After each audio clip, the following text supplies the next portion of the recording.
I think there's some interesting things about the Book of Enoch that need to be talked about. They tell you that this guy was just a real good guy, and he did everything that God wanted. And so that's the story that you get, but that's not the actual true story.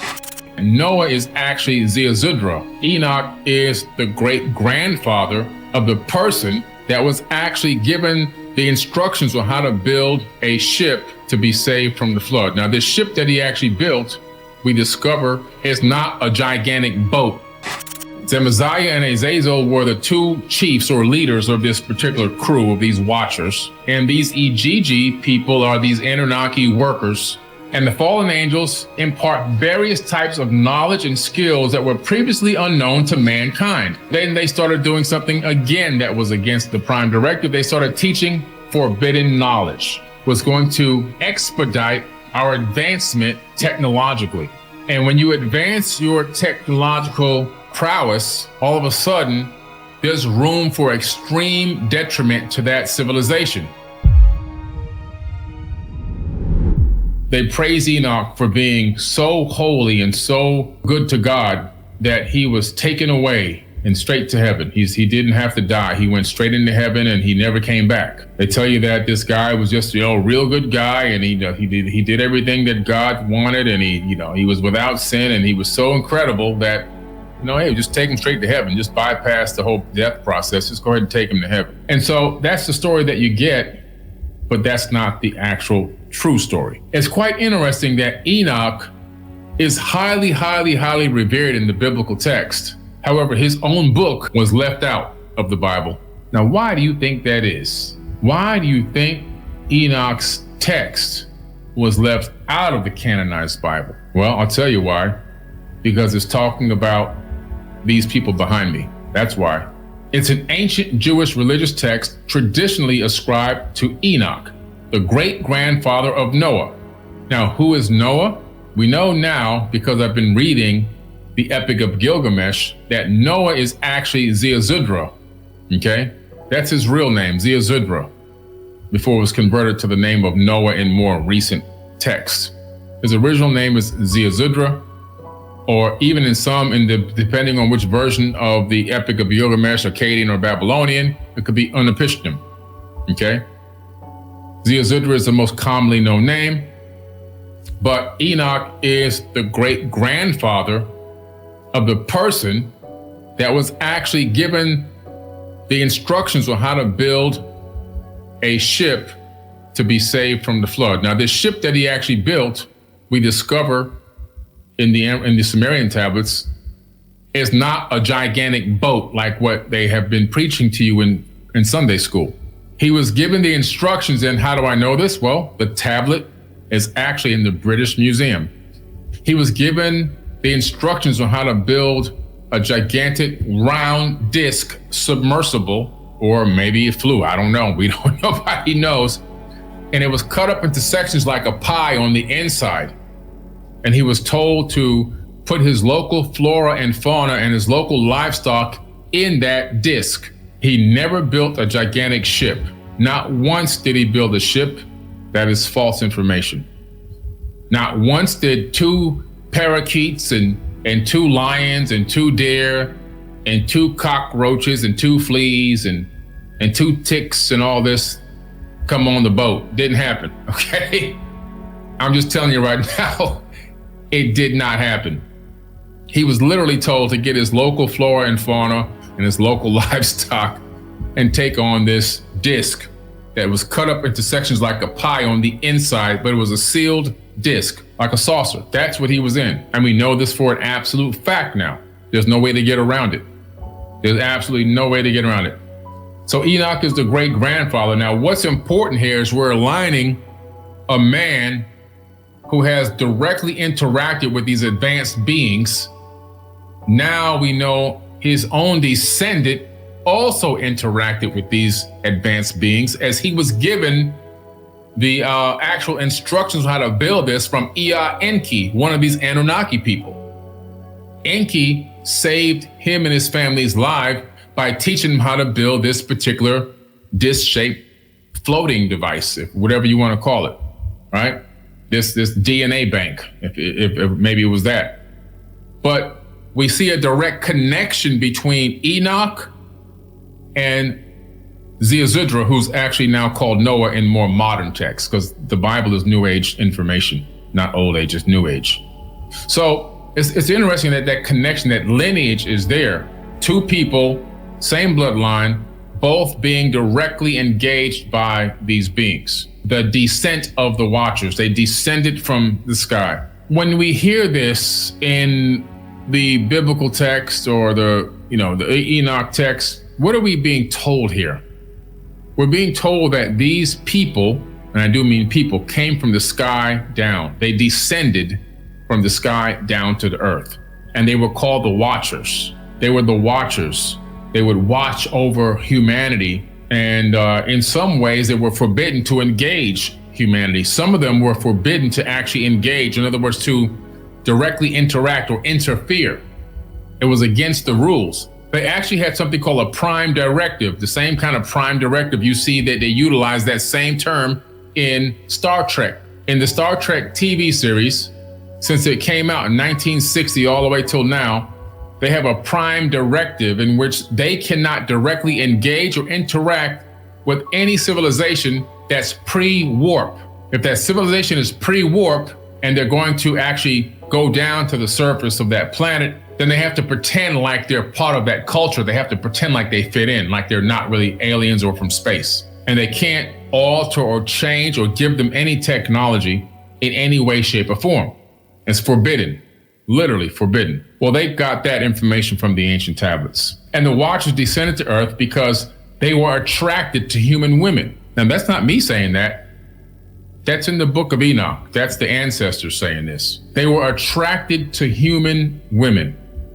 And this group of angels was led by chiefs such as 𝗪𝗪𝗧 and 𝗪𝗪𝗧. 𝗪𝗪𝗧 and 𝗪𝗪𝗧 were the two chiefs or leaders of this particular crew of these Watchers. And they decided, you know what?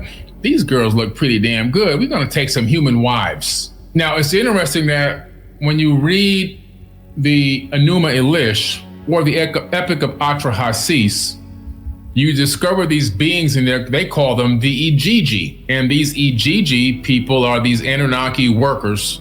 They're not slaves, but they're the working class. In other words, if I own a construction company, I'm the boss, then I have a master architect, and underneath that I have a foreman, and then underneath the foreman I have workers who go out and actually do the labor to build the product or the house.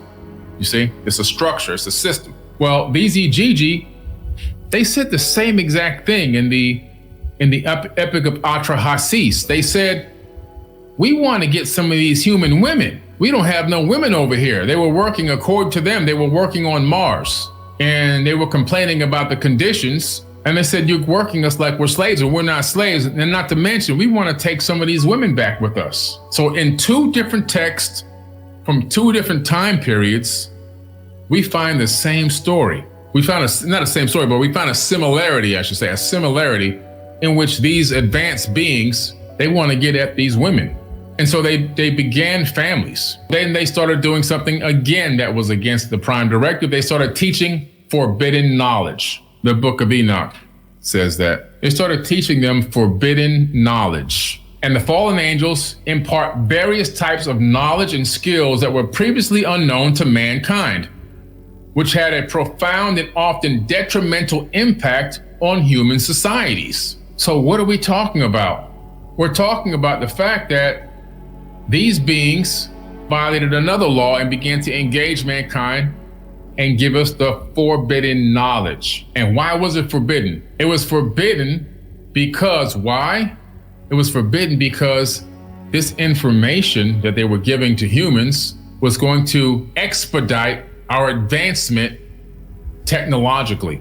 And when you advance your technological prowess, all of a sudden, there's room for extreme detriment to that civilization. Why? The reason why it's room for extreme detriment is literally because when you take a civilization that isn't maturing enough spiritually and give them advanced technology, turn them into a technocratic civilization, they can potentially destroy themselves. And that's where we are right now. We're in a situation where we're on a precipice. We're on a line that we can go this way or that way. We're teeter-tottering. We are in a position right now to destroy ourselves. In less than 100 years, we went from a horse, buggy, and carriage to creating intercontinental ballistic missiles, to creating the Voyager 1 and Voyager 2 craft that have now gone out into interstellar space. We've done incredible things in less than 100 years. What did Azazel begin to teach the humans? He teaches men to make swords.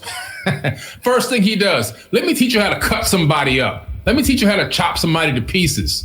We didn't have metallurgy. We didn't know how to make swords and steel. We didn't know how to work metals. We had no idea until Azazel taught us. He taught us how to smoke metal and all that, and steel and iron, and how to make a sword that won't break and that can slice and dice over and over and over again. Azazel did that. He teaches men how to make swords, knives, shields, and breastplates. We didn't have anything. It didn't exist yet. Azazel taught us that. One of these Anunnaki people, and I do mean people, person, humanoid. Azazel also teaches women the art of beautification, including the use of makeup and jewelry, which is suggested to have incited further sin. Azazel, that's how we learn how to make weapons. It didn't come from the Japanese and the Chinese, and no, it all came from one source. Azazel is the first person to teach us how to work metals and make swords and knives. First person, and breastplates and shields.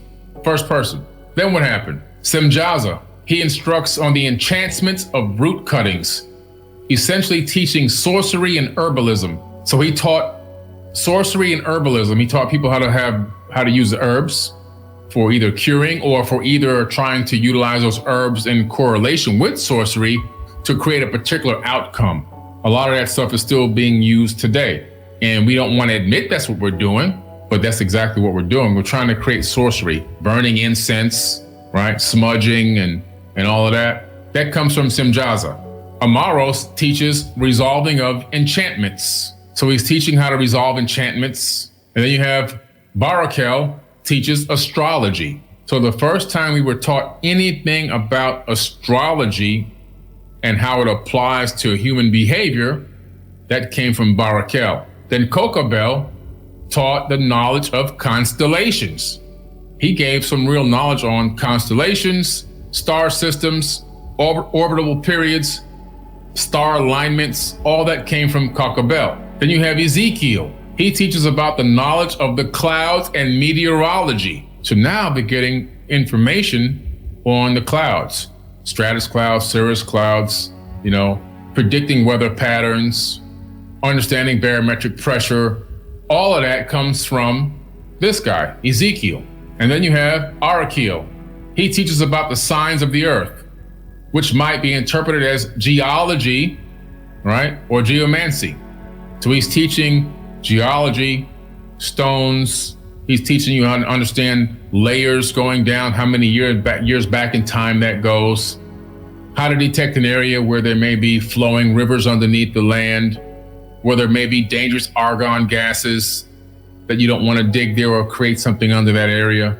All these things, tectonic plate movements and volcanic activity, and all this information is coming from this guy, Arakiel.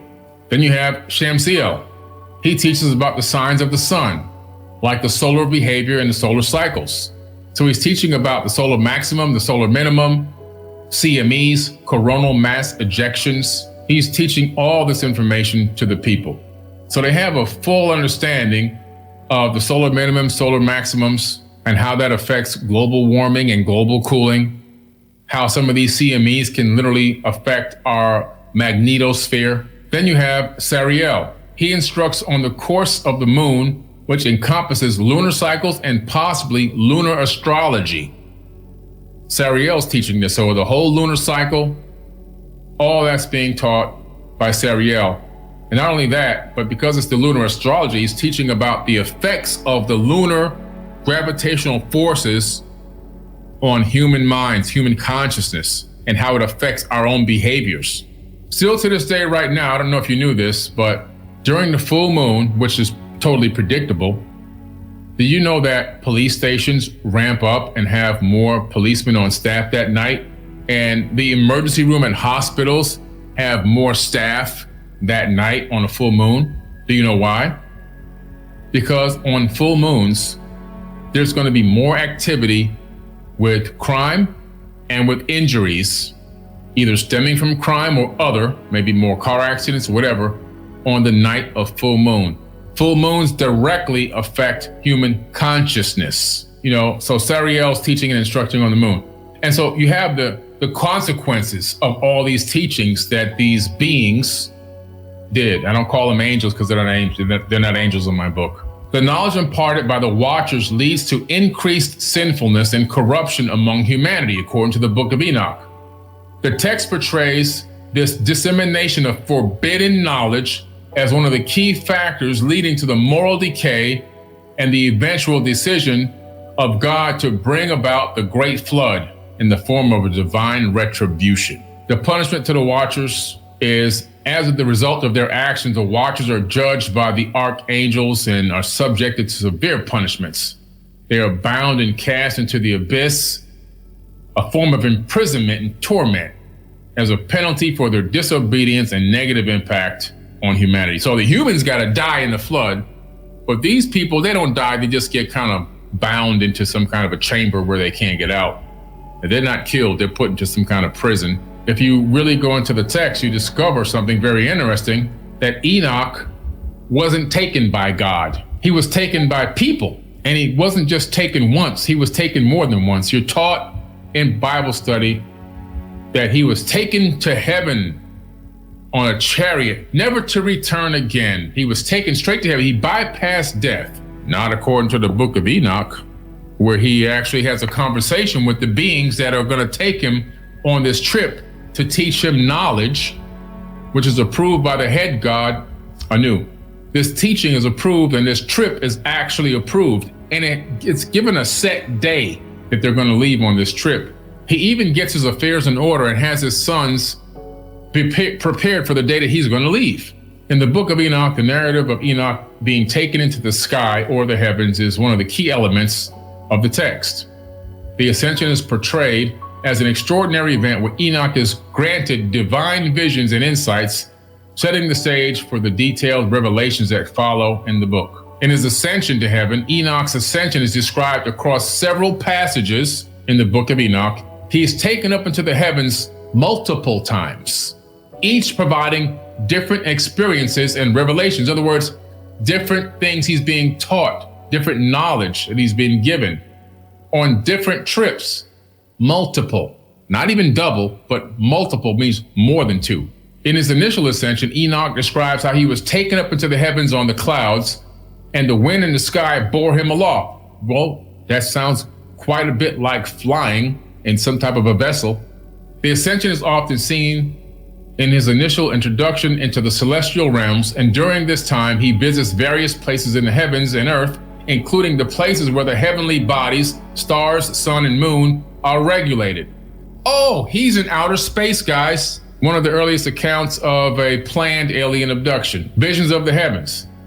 As Enoch ascends, he is shown the treasures of the stars and the thunder. Among other secretive and sacred places of the heavens, he witnessed the workings of the natural world from a divine perspective. So he's looking at the earth from atop, and he describes it as a giant ball. Understanding the operation of the cosmos, the weather patterns, and other natural phenomena from above, looking down on the planet.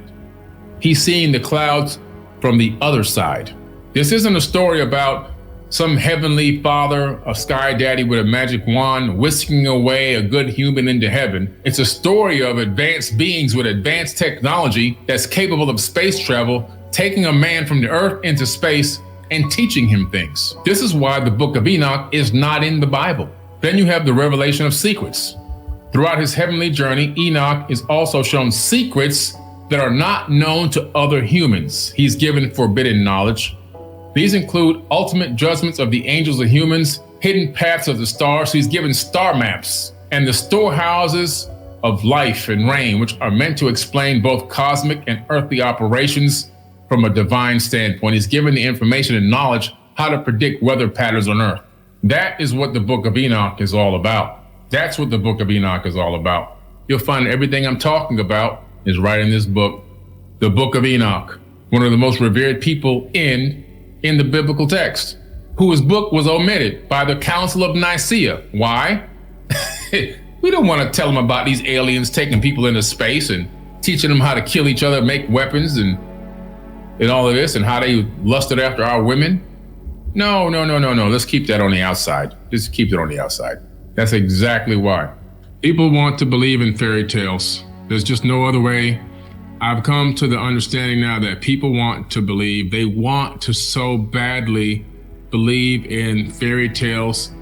A lot of people have succumbed to the life on this planet and believe that, this is hell that we're living in, and it's always the end of days, and there's got to be something better, because they haven't figured out how to bring heaven to earth.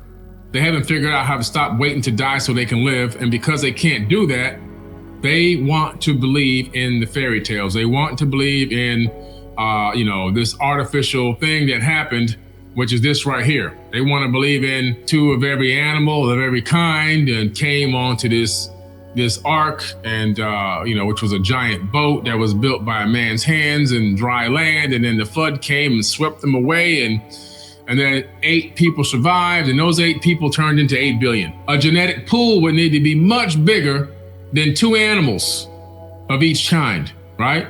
You might be able to get away with it with a couple different, earthworms, you know what I'm saying? Right. You're not going to get away with creating a whole repopulation of horse by 2 horses.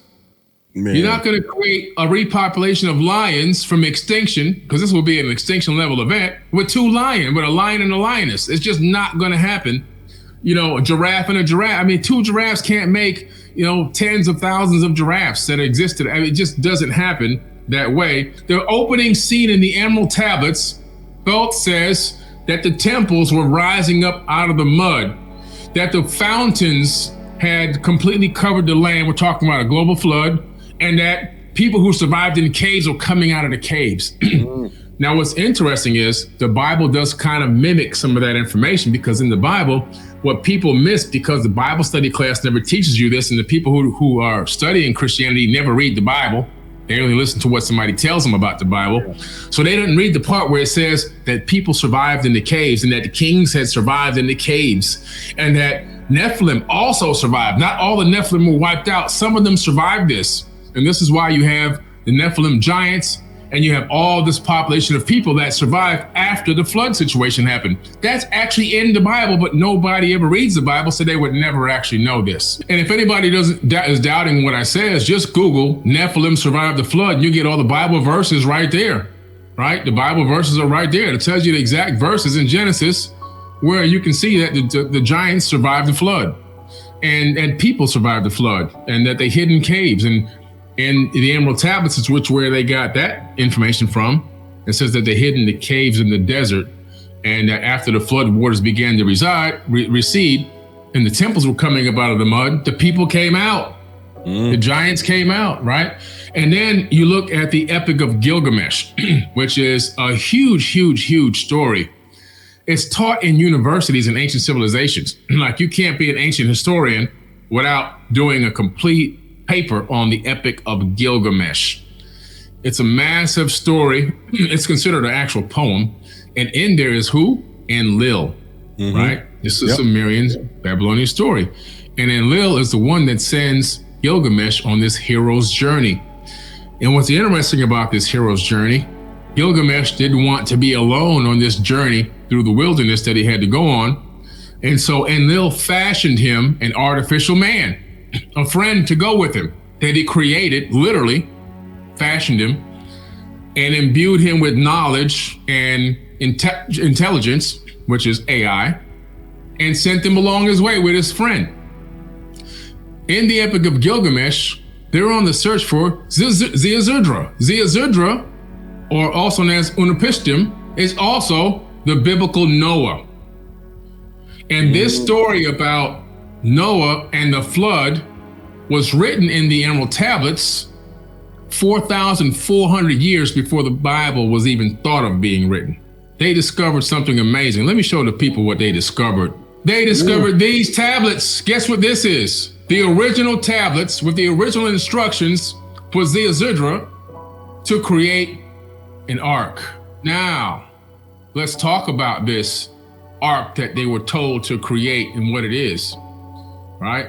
So the tablets were found. So there was an instruction that was given down to Noah, aka 𝗪𝗪𝗧, aka 𝗪𝗓𝗕𝗦𝗧. That's the really, two names between Babylonian and Assyrian. And this information was to create an ark that was in the shape of a disc. When we was doing some research on the show yesterday, and we came up with was the ark a spacecraft? Could it be a spacecraft? That was it's right here on the bottom right here, and it was number 9 to add. So I got a few questions I was going to ask you, and that was one of them right there. So there we go. So it's pretty interesting. So it was a disc. Now, of course, mainstream doesn't want to say spacecraft. In my opinion, it was a DNA bank. At the least, at the best, it could have been some type of a craft, or at least a DNA bank that also had, the capability of surviving on top of water. But let's take a look at the illustration that they created based on this new development that is official now. It's made it into mainstream peer-reviewed archaeology that this object is the actual ark. Based on these tablets, they are reconstructing the original ark that has been plagiarized into the modern day Bible. And you can see clearly here, you can see the shape, the design. They're following the exact instructions on those tablets that I just showed you, which show that the ark was never built the way that it was talked about in the Bible. That's a fabrication, that the ark was built in a disc shape. And you can see the hypothesis here. The tablet reads this, says this. It gives the instructions from Enki to his son, who was actually half human, half Anunnaki or Atlantean, right? Okay. Enki had made it with a human, and that human gave birth to 𝗪𝗪𝗧, or like I said, aka 𝗪𝗓𝗕𝗦𝗧. This person was not normal. If you read the Bible, you'll read about the birth of Noah. And while everyone around was completely dark and black, Noah came out. He came up with bright skin, and he came up with light eyes, which was pretty crazy. He looked nothing like the people around him, and Enki claimed him as his son. Now, here's what's that's in Sumerian. And so here's what's interesting. He gives them these instructions, and he tells them to collect the animals that he has cultured, that he has utilized to aggregate the land and everything else from his local area. Wow. He didn't tell him to get two of every kind from all around the planet to put inside this ark and somehow sedate them so they can sleep for come on. He just gathered up stuff that he had around his local surroundings, you know what I'm saying? And he put whatever he could in the ark. And I think, in my opinion, some of it was just genetic pools. He was told to collect, different plant types and things like that from around the area. And most likely, through genetics, we have this now. I mean, people who do farming now, they're master geneticists. They know how to blend genetics of different plants, bring plants back. They can take a stem of a tree or a plant, and they can regrow an entire plant or a tree from that. So they became master geneticists. We're talking about the same type of understanding here. We're talking about the fact that he was just collecting what he had, livestock and so forth, that he had locally close by and right around his area to put into this disc-shaped object, which you can see they were rebuilding there. He wasn't a giant, but he was definitely albino. He was an albino. He was an albino. His eyes were light. His eyebrows were light. His hair was light. His skin was light. It was like a person that was an albino. When you look into some of the accounts of some of the Anunnaki, some were dark, some were like albino, right? They were like mute of colors. That's the term. That's the description. Some were white with red hair. Some looked more Asian. That what we learned, the more I study these Anunnaki people, they had every single race that we have on Earth, which makes sense. Makes sense. Because when you read the Emerald Tablets, you discover something interesting. Thoth, aka 𝗪𝗪𝗕𝗦𝗧, he had many names. He came to the land of Kemet in the beginning of the Emerald Tablets with a crew. The crew he brought with him was mixed race people. When they got done rebuilding Kemet after the flood, he sent those people, he said, spread out around the world and duplicate what we did here. When they got to different regions of the planet and duplicated rebuilding civilizations, they put a genetic marker on the people they ruled over, which is why we look like them. Let us make man in our image. I believe that he was in touch with ET. In other words, these Anunnaki people, these advanced beings, according to the tablets, not according to Billy Carson, according to these tablets, they weren't from Earth. According to the Sumerians, they weren't from Earth. Not according to Billy Carson, not according to me, because I want to believe in aliens. I'm going on what these tablets say. If you understood how hard it was to write in cuneiform on wet clay with a stylus, which is basically a stick with a tip on the end, and how many hours it takes to write thousands of lines, people weren't just sitting around going, I just want to make a space age story about some aliens coming over here. Let me spend my next 3 months, carving into this stone with this stylus so I could tell this story about aliens that came to Earth. Didn't happen. Okay? These people were scribes, and they were writing down stories that were spoken out, and they were writing it down, and they were writing what they saw, what they knew, what existed, and what happened. Life was too hard to be wasting time writing sci-fi stories back then. Yeah, you had to worry about what you're going to eat for the day, if you were going to survive an attack from an animal. What can you contribute to your civilization today? You know what I'm saying? Everything was done, work was done by hand. Most of the work was done by hand. There was very little machinery. So you're talking about, even as advanced as they were, they still were busting their butts and tail every single day, having to provide for the community and do work their fair share. Nobody had time to sit around and write sci-fi movies 4,000 years ago.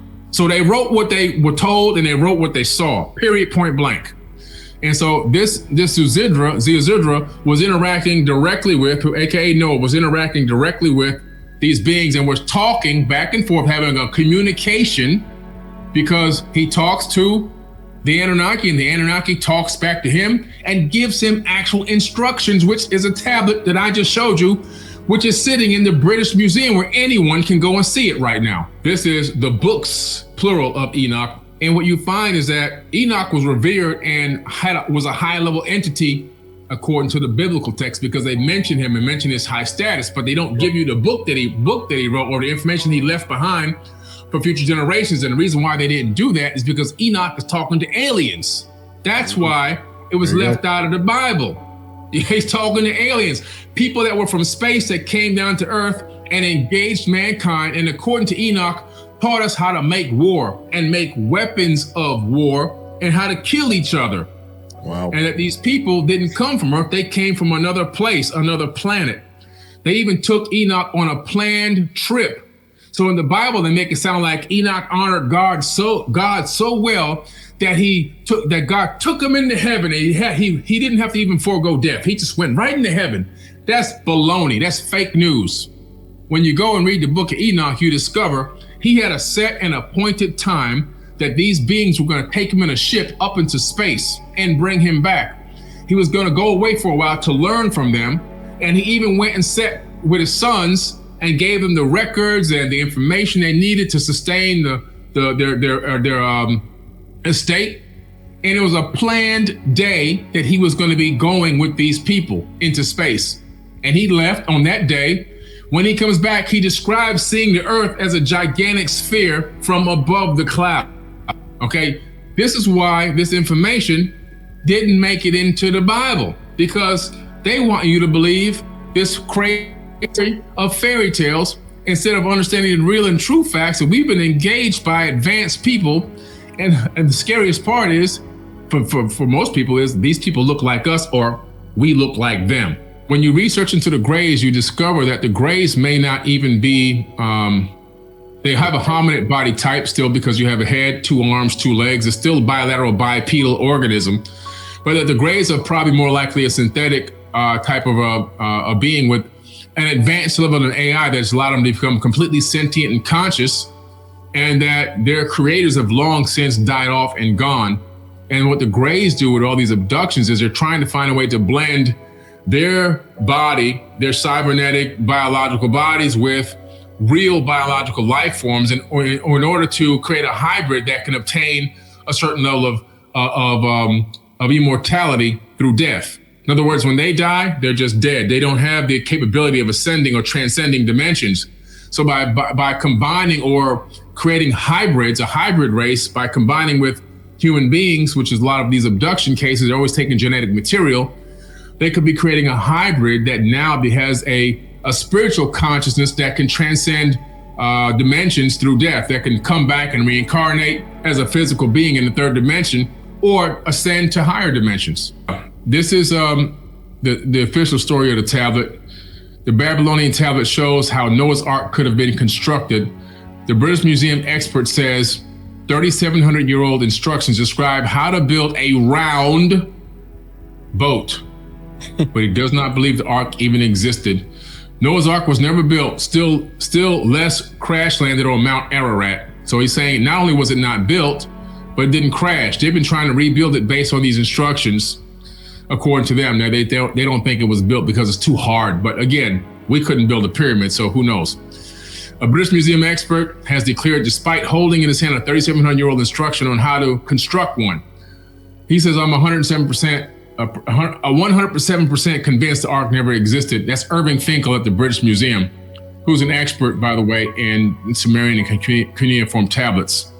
But what's interesting is the Ark was a huge circular coracle, 3,600 square meters in dimension, or 2/3 the size of a football field, made like a giant rope basket, strengthened with a version of craft which the Babylonians knew very well.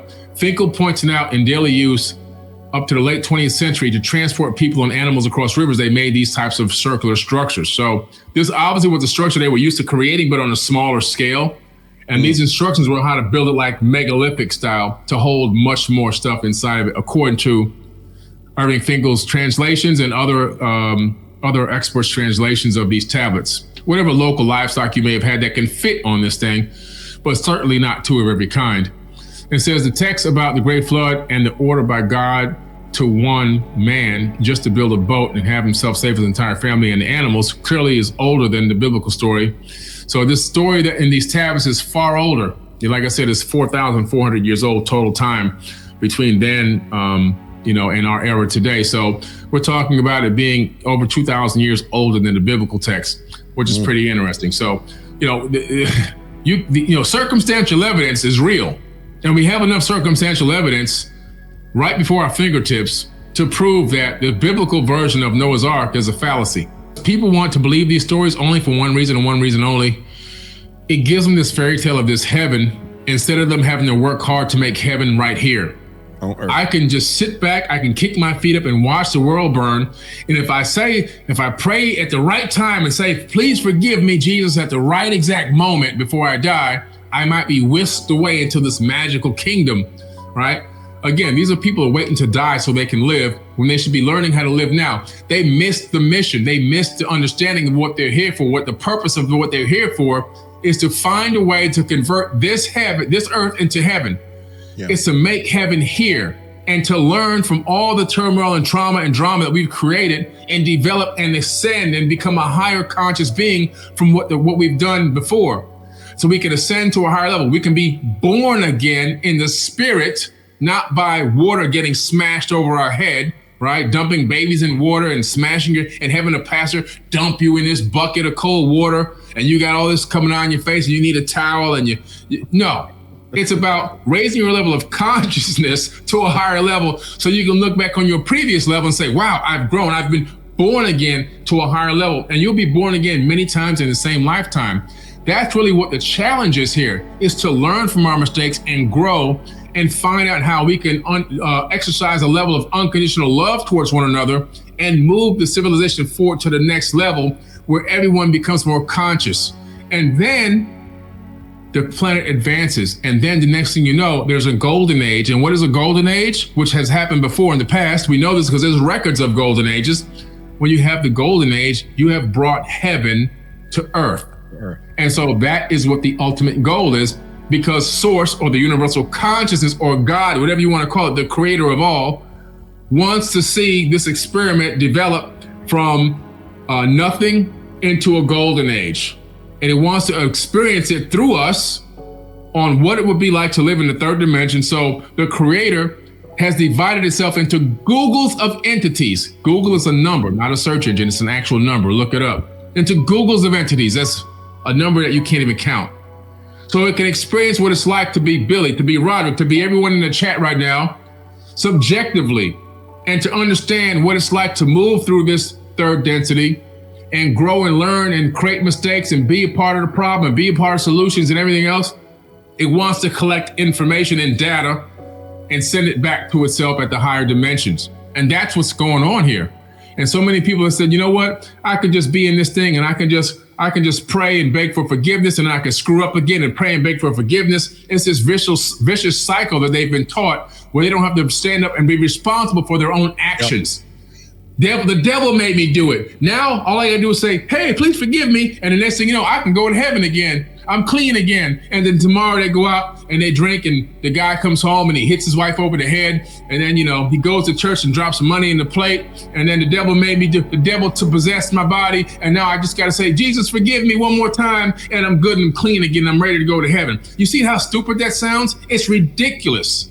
You know, and everybody out here with these religions is just running around, not taking responsibility for their own actions and sending everything externally. Nothing is looking inside, everything is looking outside, and playing victim and putting it all on the outside. And you have this vicious cycle where the world is burning and they're sitting back waiting for this magical rapture to happen and suck them up into this magical heaven that doesn't even exist. The heaven is here, hell is here. Heaven and hell is inside of your temple. These are your temples. This is the temple. It's right here. It's a state of mind. Heaven and hell is a state of mind. Then stop looking externally for everything. Everything is already inside of you. And you know, if they read the Bible properly, they would have learned that's what it was telling them, but they didn't read that properly. So you're talking about something that's really amazing. And I meditate on this topic that you brought up all the time because, man, it's so deep to understand that spiritual energy, well, energy in general, it can never be destroyed. It can only be transformed, right? Second law of thermodynamics. You learn this in science. And so energy is consistently recycling. So when we talk about could souls and energy be coming back and coming back, well, all atoms that were created in the beginning of the first part of this explosion of existence into this universe, every single atom that was there are the same atoms that are here right now. There's no new matter that exists. It's just consistently transforming and molding and melding into different forms of energy. But it's the same exact energy that was here from the beginning of time. My avatar body and your avatar body were parts of stars, were parts of rocks, parts of plants, parts of different beings on different planets. I mean, the combinations are limitless. But then the soul energy that inhabits this avatar, the ghost in the shell, is also a form of energy that exists because the entire universe is imbued with divine energy. And that energy is given the ability to animate life, to go into something and make it alive. Otherwise, it would just be a grouping of molecules and cells put together that have the shape and form of something, but doesn't have any animation. Like if you watch the movie Avatar, those things don't come alive, right? The ones from Earth, until the military soldiers from Earth jump into those bodies through a consciousness link and animate them. Otherwise, you just lay in the tank floating around, right? They have no capability of animating themselves. Even though they appear to be alive, they're not living. And so we have this situation here where energy and souls and spirits have come back and reincarnated, not only on this planet, but on other planets, other places. But when they come back, you don't know how old somebody truly is. A person that's 80 years old, they could be a newborn baby spiritually. This could be their first time here. And a kid that you could meet that's 16 or 10, like with a piano prodigy you're talking about, a 6-year-old that could play Mozart, he could be ancient. This could be his 1,000th, 2,000th time coming back, right? So he could be ancient. That 16-year-old kid or that 10-year-old kid could be older than a 70 or 80-year-old person. That 80-year-old person could be the first time here. You ever see a person that's up there in age, 60, 70 years old, they're hardcore into religion, they're like a religious zealot, you know what I'm saying? That's all they focus on. This is their first time here. That person is their first, they just arrived in this dimension. This was their first run. You can see somebody now, some of these indigo children that are out here that are so far advanced than these old people spiritually and consciously. It's like they've been here for eons. And so we're talking about the fact that this happens. Some people after a certain amount of incarnations, which talked about in my book, Compendium of the Emerald Tablets. Though talks about the capability of ascending to such a level that you can incarnate at will. In other words, you can control your incarnation. He even says you can control what dimension you come back in. He says you can incarnate on and in the plane you desire. He's talking about incarnating back into your body, another body, or even into another dimension at will. And so there's levels to the game that he says mankind can get to, but only the adept initiates will reach those higher levels. So it takes a certain amount of learning for where you begin to come back and you begin to retain some of the knowledge. You begin to retain some of the wisdom. And that's where you see a lot of these kids who are ancient. You can say, man, you talk to one of these kids, and it's like they're wise beyond their years. And you could talk to a 60-year-old person and you can tell their IQ is probably around 80 or 90. They're not even close, you see? And so that's what you have going on here. There's this disparaging rate of return where some people just arrived first or second, third time, and some people have been coming back for eons. There was an experiment done by a scientist where he took a flask. Mm-hmm. He took a glass flask and he sterilized it with heat, and then he sealed it. He hermetically sealed it. Once it was hermetically sealed, now based on basic classical science, classical physics, that thing should be sterile, right? There's nothing inside of this jar. He let it sit on the shelf for a few weeks. He comes back. He says, let me open this up and look at it under an electron microscope. What does he see inside this jar? Microscopic, fully formed life forms on the microscopic level. Not single cell amoebas or, bacteria or a virus. He sees fully formed objects inside this glass on a microscopic level. So what does that mean? It means that life is emanating into the third dimension 24 hours a day, 7 days a week, nonstop, fully formed. In other words, I and you and everyone else who's watching this is not a result of an amoeba turning into a fish and then walking up on land and then turning into a monkey and then walking out of a tree and turning into a human being. Yeah. Didn't happen. Didn't happen. Evolution. That's not real. Yeah. That's fake news.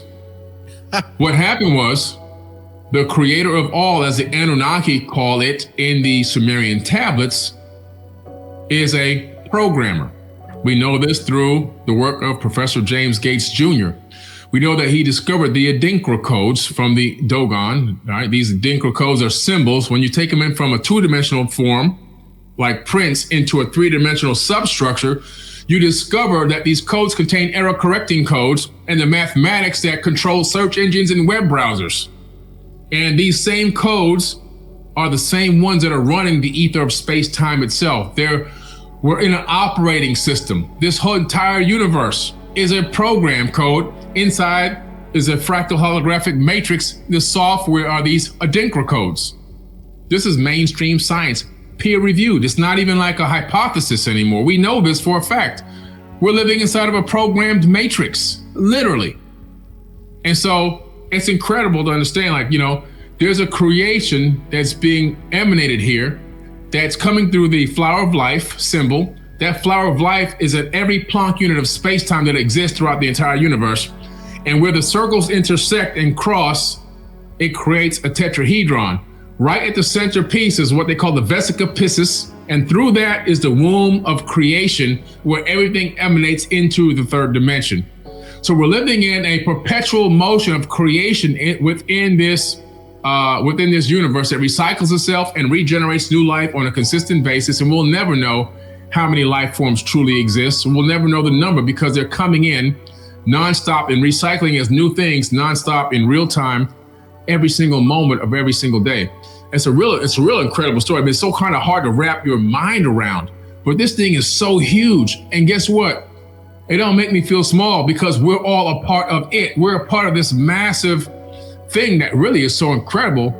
It's just really an incredible program. The programmer, the master programmer, or programmers, I believe there's more than one, have done created an incredible creation. And we are now ourselves are trying to duplicate what the creator has done, because why? The code that person utilized to make this came out of their conscious mind. That's why the universe is a conscious mind. And we ourselves have now created games like No Man's Sky. No Man's Sky fits on one disk, and it has 80 quadrillion planets and unlimited life forms on each planet, and the game never ends. Creation is happening perpetually through fractal holography.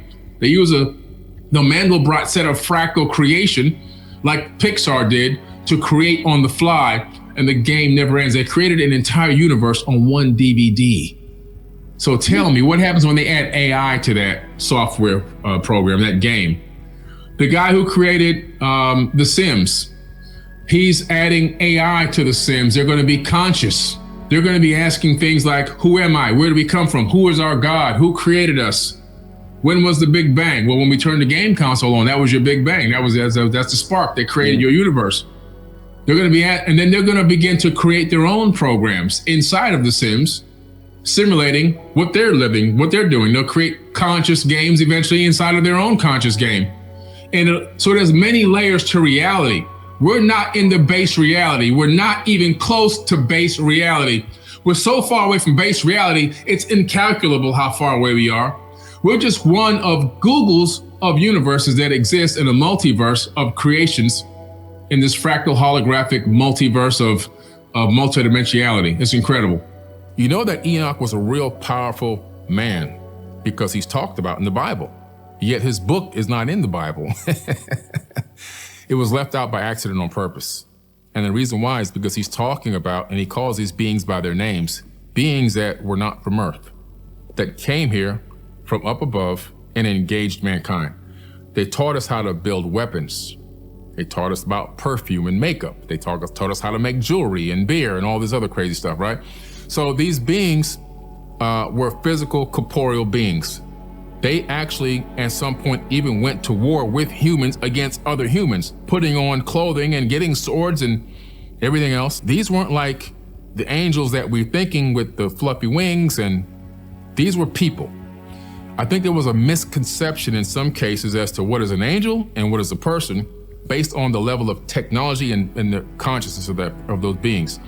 I think that the people became like a cargo cult. In other words, they deified some of these people, even though they weren't deifiable. They were just people with more advanced knowledge.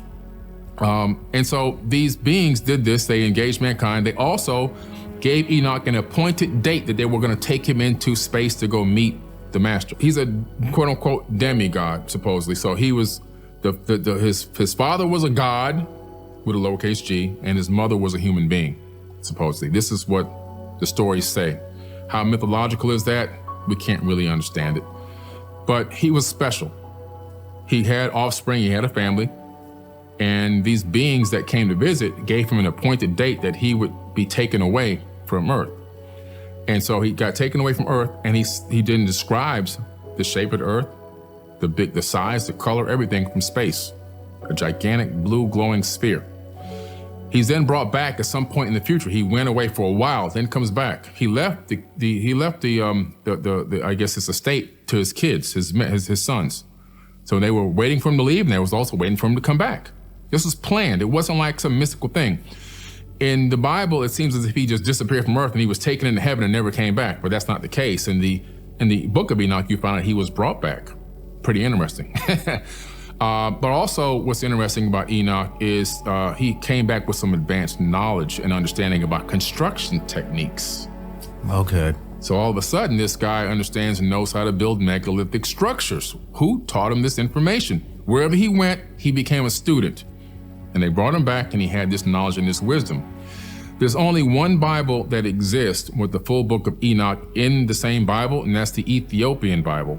It's a really, really old Bible, long before the Sinai Bible, long before the King James Version, out of Ethiopia, right where actually a lot of the Jewish people are. There's black Jews in Ethiopia, which I'm gonna go see them next year when I go down to the Lalibela temples, which is a mountain that was carved into a temple from the outside going in, just like Abu Simbel and Petra Jordan. And so, ironically, right there in that same area, they've got the Bible with the Book of Enoch inside of it. But the reason why it was left out is because he was taken away, taught an advanced construction knowledge that nobody had the capability of knowing. And he was also, he also had a record of these beings that were engaging the people in a way that it didn't seem too godly, let's put it that way. And so that part was left out as well. According to the ancient records, his father wasn't human. In other words, he was half Anunnaki or Atlantean in some way. Just like 𝗪𝗪𝗧, aka Noah, was also half Anunnaki or Atlantean. In the Epic of Gilgamesh, same scenario. I believe it was Enki that was his father. And when Noah was born, or 𝗪𝗪𝗧 is his real name, when he was born, he didn't look like his, brothers and sisters or his family members. His hair was different, his eyes were a different color, his skin was a different color and everything else. So it's pretty interesting. And so again, he was spared. And when he got spared in the ancient Sumerian tablets, Enki and Enlil, they had a big fight because Enlil wanted the people to be wiped out and Enki saved enough people that they can survive and re-kickstart civilization. The Bible has a lot of good information in it. If you can apply some of the information, it can really change your life. It can really put you on the right path. But it also has some information in it that's detrimental to people as well. You have to have discernment with what you're reading in the Bible. The Bible where you see the word God everywhere, that's a mistranslation by accident on purpose. The original word is gods with an S. It's always with an S. Back engineer the actual word, the translations, you find out it's gods, not God singular. Elohim is also a plural term. It's not a singular term. And you also discover that Yahweh is actually Enlil from the Sumerian cuneiform pantheon, from the Sumerian cuneiform text. He's Enlil. It becomes Yahweh in the biblical text. And there's all these correlations between the different ancient characters from the Sumerian text end up in the biblical text. And you find out in the book of Deuteronomy that these gods are fighting each other over resources and people. They took off the S to make it the monotheistic mindset. When you read the 𝗎𝗎𝗓𝗓 and the Atrahasis epic, you realize that they copied all that ancient text and put it into Old Testament of the modern day Bible. It's all written in stone. These have been translated since the 1800s. So Cambridge and the British Museum have translations, and then UCLA did an amazing thing. There's over 1 million tablets that have now been, out there, and they've got hundreds of thousands translated. UCLA cataloged all the tablets digitally online and made an online tablet translator called a UCLA CDLI Cuneiform Digital Library. And you can go there and take a tablet off the shelf and drop it into a translator and read it for yourself. They're real tablets, and I've done lectures on this for the last, 4 or 5 years. These tablets are amazing because this is as close as we're going to get to the truth. And they're talking about beings living in other planets, coming to this planet, engaging mankind, teaching mankind about weapons, war, genetically modifying humans for the purpose of turning us into slaves to do a lot of the labor for them, and living on Mars. The most recent version is back around 6,000 to 7,000 years ago, which is why people who believe in the Bible believe the earth is only 6,000 years old, because the story is copied from 6,000-year-old tablets. That's the beginning of the creation of the earth, is in the 𝗎𝗎𝗓𝗓𝗓. That's actually the creation of our entire solar system is in there. The earth is just a small part. According to the Book of Enoch, which is one of the apocryphal books left out of the Bible, but he's important because he's mentioned in the Bible, these beings came from heaven to earth. And then they have names. They taught human beings how to make weapons, how to even make beer and all this other crazy stuff. And then they took Enoch on a trip to the earth's atmosphere and beyond. And he saw the earth and the shape of the planet as a sphere. And he saw that he was living on a giant ball, and then brought him back. This is all in the Book of Enoch. The only Bible that has the Book of Enoch in it is the Ethiopian Bible. It's the only Bible in the world that actually incorporated the Book of Enoch into their canonized text. The rest of the Bibles omitted the Book of Enoch. The wars of these gods can be found in the Book of Deuteronomy. These are the Atlantean wars that everybody's trying to figure out what happened. It's in the Book of Deuteronomy in the Bible. All the wars are right there. The modern day Bible, anybody can go open their Bible and go, oh, Deuteronomy, let me read this. They don't read it, especially in Bible study. But the reason why is because you have God, which is actually gods, plural, going to war against other gods in other towns and cities and other regions of the planet, and sending human beings to these places to go to battle, and sending angels with them with battle gear on to fight and kill. And the words are, go there, get in, the women, kill the children, kill the animals if need be. These are the exact words used. I want you to get a Bible and look it up, but bring the spoils of war back to me. This was these internal battles going on from one region of the world to another region of the world, stealing and fighting over humans and resources. These people have become so evil, fighting against each other and utilizing human beings as chattel. And that's all in the Book of Enoch. These aren't exactly the stories that, described. I don't think it's talking about the creator of the universe in that book. When I started Googling and trying to find if anybody was looking at these anomalies, I came across information about the Anunnaki. That's the name of the beings that, according to the ancient texts, came from heaven to earth. In the Egyptian culture, they call them the 𝗪𝗕𝗓. And they said they came to earth and turned mud into a kingdom. In the Bible, they call them the Enoch. They have these names in all different cultures. They all show up around the same time in every culture. And I started finding more instances of them in every culture I looked into around the same time period. And I go, these people really came here at some point in the distant past. It seems to be now around 450,000 years ago they arrived. And about 200,000 years ago, according to the text, not me, they started genetically tinkering with human beings, saying they were adding their essence to them to get us to do the labor for them. So around 200,000 years ago, they started tinkering with us. And there's a famous cylinder scroll and with some text at the British Museum with Isis, the goddess Isis, who was one of the original Sumerian pantheon, not Egyptian, Sumerian. And she's holding up a baby and she says, the first Adamu, which means first man, my hands have created it. And she claims to have taken this baby to term for 10 months in her own womb to create the more modern version of Homo sapiens sapien. The Anunnaki, well, the term itself means those who came from heaven to earth. And these Anunnaki are beings that came from outside of earth to earth, from many different places potentially. But these Anunnaki, these are the original Atlantean people. They created an Atlantean civilization. How do I know this? The tablets, the Emerald Tablets of Thoth, which is my first book, is about the Emerald Tablets. It's a bestseller right now. It's #1 out of 3 million books on Amazon. Why? Because it's talking about the gentleman that ruled over the land of Kem before it was called Egypt for 14,000 years. He left behind these tablets that he authored himself. He didn't have a scribe write them. Back in the day, it was typical. If you were considered a god, you would have a scribe write your work. He wrote them himself. He talks about the Great Flood. He talks about civilization declining and having to be brought back to a high level. He talks about all this stuff in the Emerald Tablets. And he covers everything from A to B. He talks about having technology in the Emerald Tablets. He has a ship that doesn't sail in the ocean. It flies into the sky until the earth disappears, until he gets to a place appointed, and then it descends from the sky back down to the land. This is 36,000-year-old text. And what's interesting about this text, where Jesus is talking in the Bible, quoted as saying things in the New Testament of the Bible, I have side by side the verses from the Bible and the verses from Thoth the Atlantean. Guess what? They're the same. But which came first, the chicken or the egg? One is 2,000 years old and the other one is 36,000 years old. A lot of the stuff in Egypt in the dynastic era was already there when the dynastic era started. So a lot of the things that are really super megalithic and really old were there. They inherited those things.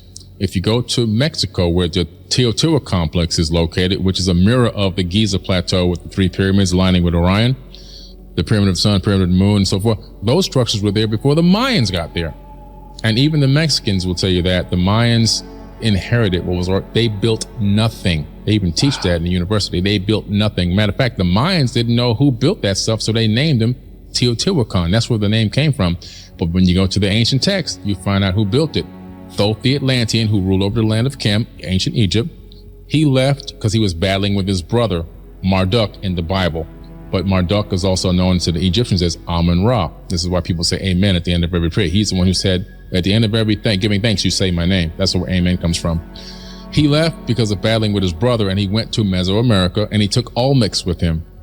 And they kickstarted and built the Teotihuacan civilization. So the evidence is all there. It's all in tablets. Everywhere I go in Egypt, I'm famous because I'm saying the things that they want to say. We did a live podcast on the Nile, and the Egyptologist was there. And she said, we love Billy because he's saying the things that we can't say or we'll lose our jobs. And we believe everything he's saying. We know this for a fact. We grew up learning about this thing, the real truth about our history, but we can't speak it to the general population or we're in big trouble. But they've already adopted it. The Egyptologists, the homegrown ones have already adopted this information. The foreign ones haven't. But the big problem with this information is that it's detrimental to the system and the status quo. It literally would break down religious systems overnight. You're talking about a multi-trillion-dollar system. A religious system collapse globally would definitely affect the global economy almost overnight. But that will go away because people realize the information that they have been brought up learning is actually severely inaccurate, and that the information is based on plagiarized tablets, and the real stories are in the tablets. A full, unedited, undoctored human, when I'm going to change these words around here and there, that's not done in the tablets. The tablets, what it says. When you come to the Bible, all of a sudden you get to a lot of text like Jesus saying, honor your slave master as you would honor me. Do you think that just guy would really say something like that if he's all this light, and he's a light being, and he's all about love and salvation, and he's telling you now, no, you better obey that slave master? Come on, that's somebody, let me write this in there because it's going to benefit us when we write this in. We can tell the slaves, hey, you see what Jesus said? You better listen to Jesus. So this is a lot of twisting and turning. The Bible is a remix, is what it really is. Until all of a sudden you bring this real information, all this stuff collapses overnight. We're talking about a multi-trillion-dollar control system gone like that. That's why I love the tablets, because I know, I'm not saying they're 100% accurate, but they're as close as I can possibly get. I'm taking out all these other steps in between that have happened between Islam and Christianity and Buddhism and all these other religions that have taken from the same tablets. And now I'm getting as close as possible to the original source as I possibly can. I'm reducing some of the error, effect there. I think at this point now, they've conditioned us so much with movies and stuff like that, because we have this gene in us, this worship gene, which was inserted into the human genome. We know this now because scientists have actually found the worship gene. You can turn it on and they can turn it actually off. Yes, we have a worship gene. And so it makes us want to worship something outside of ourselves, when in true reality, we should find the power inside. And this was inserted by the Anunnaki. That's my hypothesis, I should say, on this one. But this gene has been found, but it's happened around 200,000 years ago. Now, something else happened around that same time. Chromosome number 2 in the human body was pulled out, fused together, and then 2 telomere caps are put on each end. Telomere caps have our genetic material that allow our cells to replicate. It has the biological buffer material in it. Now, when the buffer material runs out, that's when your body starts the death process. Now, around 200,000 years ago is when the tablets say this occurred at the Tower of Babel incident, which made it into the modern day Bible. The Tower of Babel incident, where in the Bible is God who comes back, Yeshua, Yahweh comes back, and he sees the people building a tower into the heavens, and he gets pissed off and he destroys the tower. And he said, that's it. Man's years will be 120. They'll never live more than that. And I'm going to confuse their languages and separate them and spread them out all over the planet so they can't talk to each other. But in the Sumerian tablets, it was actually Enlil, who's Yahweh in the Bible. He comes back and sees this and he goes, oh man, these people are getting too smart. They're going to realize they don't need us to rule over them. So he confused their language, broke everybody up, made different languages. There's only one language at the time. Then years will be 120, shorten the lifespan. Before then, people were living for hundreds of years. Now the maximum lifespan that they found out at Harvard that a human being could live on average would be 120 if it wasn't for the poison and everything else going on, toxicity in the foods and the atmosphere.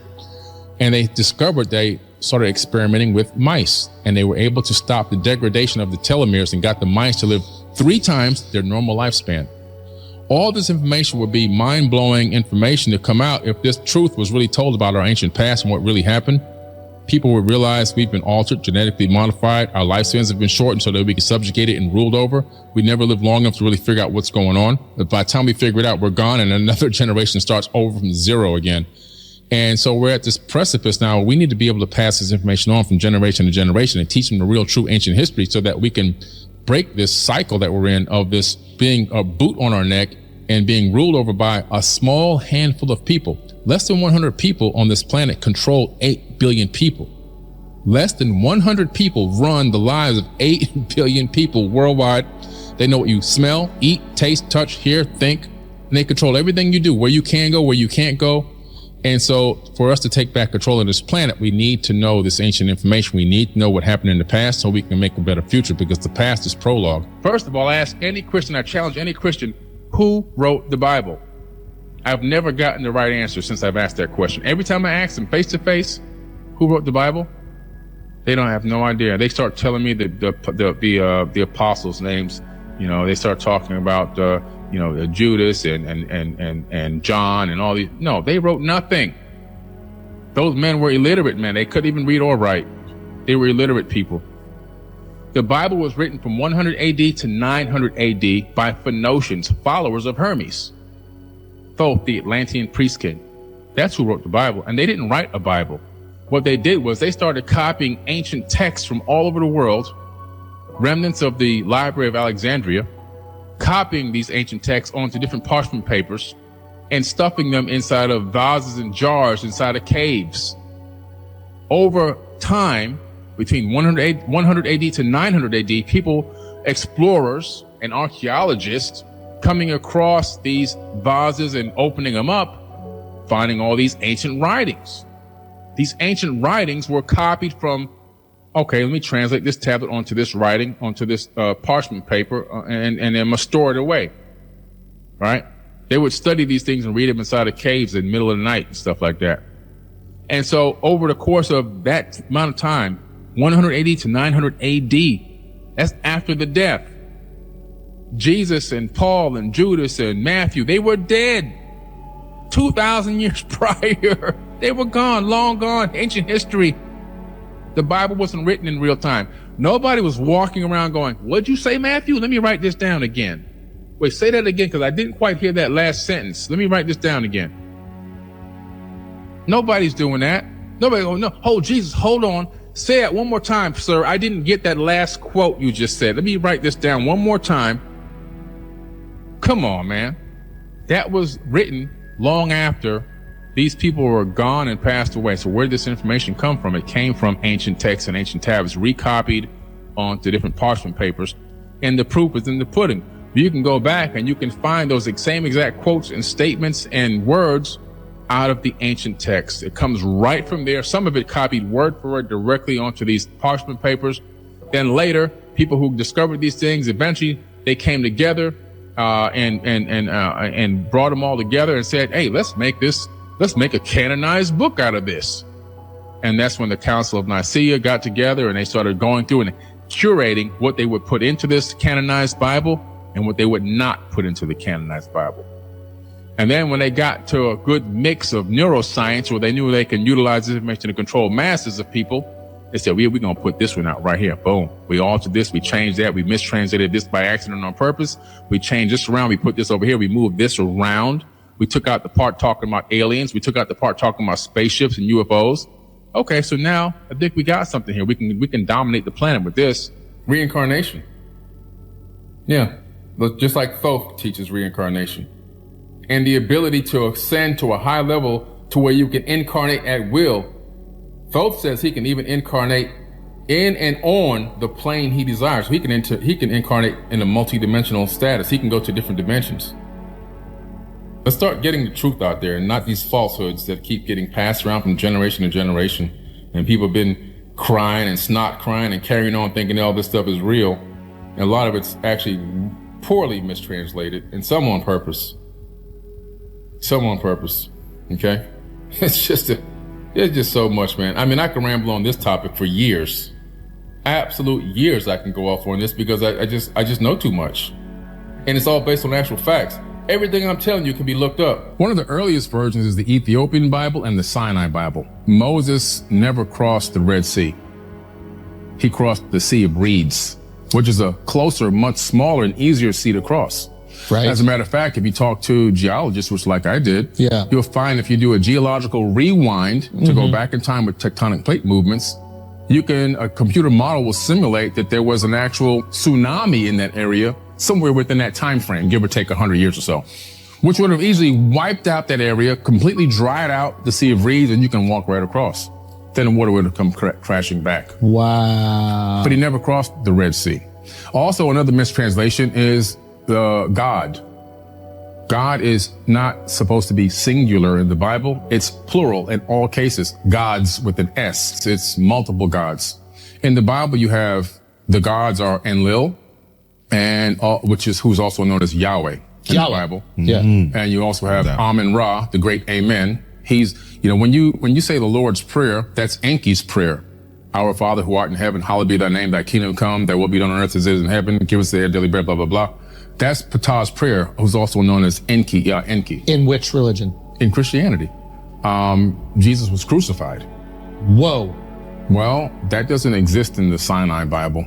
What happened? It doesn't exist in the Book of Barnabas. He didn't. It's a fire name, Barnabas. I know. He didn't. But they left that out of the Bible on purpose, by accident. So how did they kill him? They didn't kill him. In Harvard Library, there is a book of Jesus' wife at the Harvard Seminary School. And they found that about 8 years ago. Jesus' wife is the Mary Magdalene? Yeah. So she was not actually... They're assuming it's Mary Magdalene. It doesn't specifically say, but we'll assume that it is, which means he probably had kids, and his Merovingian bloodline is still probably walking the land till this very day. Wow. Yeah. That's in, what was that great book, the Dan Brown book, the Da Vinci Code? Da Vinci Code, yeah. Yes. So there's probably someone related to Jesus right now. So who do you think wrote this? These are these Anunnaki people. See, they were these Atlantean leaders. Yes. It got to the point where they became greedy and they became self-made gods. And they really believed it. They were battling each other like over the resources. Of Egypt in a way. Yeah. Gotcha. You're drunk battling off over power. resources and people. Wow. Battling and, just literally like fighting over who's controlling who. And how we all got to be different races. Yeah. That goes back to... How did that happen? Yeah, that goes back to the Tower of Babel incident. The Anunnaki, they are these beings that came from off-world. So these are aliens? These are aliens. Now, what's interesting about these aliens is that they're not little green men with antenna. Yeah. They're actually hominids, bilateral bipedal hominids. They look just like us. Okay. You slice them in half. They have two forward-facing looking eyes, two hands, legs. They put their pants on one leg at a time like us. Now, what's interesting is these beings were a spacefaring race that broke away from the Pleiadian star system. The Pleiadian star system is a group of stars called the Seven Sisters in the night sky. You can see 6 stars with the naked eye. Now, these stars in ancient times, according to ancient texts and tablets, there was an ancient galactic war there. Okay. Most of the information from Star Wars comes from this text. And this war, they had these destroyers like Death Stars. They don't call them that, but they call them the Brahma-Astra and Brahma-Astra Honda weapons that actually can release a weapon that can destroy planets. Okay. Imagine if you were in a star system and a planet is being blown up and you're in a nearby planet. At the top of all Catholic churches, the older ones, they all have that triptych design. Oh. And most of the ones that are old in the 1800s built on those hills were... Go to the Mexico City pyramids and do it before excavation. Because what happens is grass just starts to grow on them. Yes. So they just start to look like terrain. Yeah. And hills. Yeah, they just big look like ass hills. And people have all these like explanations for it. Like my tour guide, look at that. Mm-hmm. So like if you just saw that, like that black and white picture to the right there. Yeah. Yeah. Tell me that you would never look at that and assume pyramid. Right. Yeah. Wow. Right. Wow. So now I have to look at every fucking hill and go, should we dig this thing up and see? And some of them are just hills. Yeah, some are just hills, but some are these. Right?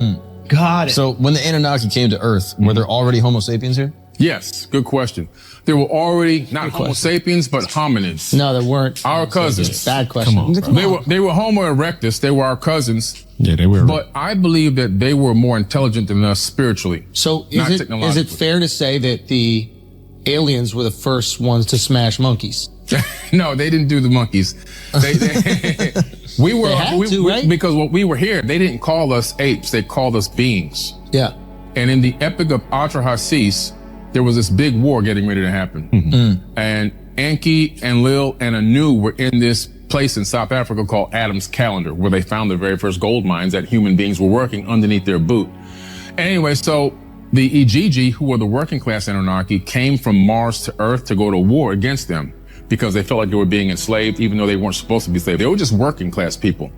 They felt like they were doing too much labor. For 250,000 years, they were working. Whoa. And they came to Earth and they encircled the campus and they said, we're going to go to war. And it was like, well, why? And they were like, well, we've been asking you for relief. The workload is too heavy and we don't have any women. So that's a big issue. They were complaining about no women, literally in the ancient tablets, because they had kind of discussed in a weird way fashioning people. That means like robotics. Okay. But they had talked about their home planet. When they tried that, it failed. So that's a clue as to what AI and robotics can do to a planet. They were like, there's an existing being here, though, that we can add our essence to, talking about genetic modification, and get them to bear your load. So don't make robots, make people that can do your work for you. Exactly. Whoa. Yes. Wow. So they started with that method first. So they're just forcing human beings to do their work for them. Yes. That's crazy. And that's how they bring them the offerings. Yeah. When you bring the offerings, your best harvest and your fresh calves, that's their meat. That's their food. This is what you see in the biblical text. They're eating. That's their meals. They're not going to go out and hunt. I mean, this archaeologist was talking to me in Egypt in 2014 and was just laughing. He was showing me one of the altars. He said, these people were so dumb. He just said his own people. He says they would line up in ancient times for miles to bring their best offerings to the head god. And the god was just putting them all this food in the storehouses. Then he showed me where the storehouses were inside these temples. They would put these things in there. Then they had these other areas underneath the temple where other priests would go underneath and speak, and it would resonate their voice. And it would be the voice of God talking. And it was all this, nothing but sham, to get them to bring all this food and gold and offerings and everything else. I mean, I do believe that, because if you go to Chichen Itza, you can have the limestone creates this like a vibration effect, and you can have like a conversation, like me and you can talk to one another across a football field. Yes. Like this. Oh, wow. Yeah, the sound bounces. It's crazy. Comes right back at you. Yeah, so if they were using that as some sort of a technological advantage, like some Wizard of Oz shit. Yeah. Whoa. So were they literally eating, or were they eating off like the energy of the sacrifice? Or No, they were eating the food. They were barbecuing. If you were the ruler of a planet. Yeah. Billy, I think you might be putting on what you would do in that situation. Is that possible? I'm telling you, these people ate the food because I take tours to Egypt all the time. Last year I took 140 people on a private tour. Yeah. And when I go, I take a homegrown Egyptologist and a homegrown guide with us. And he takes us to the temples where they actually have the, where they actually have the storehouses. It was their grocery store, literally. Wow. Yeah. Okay. Is Jesus part alien? I believe so. And was he part alien and trying to do good?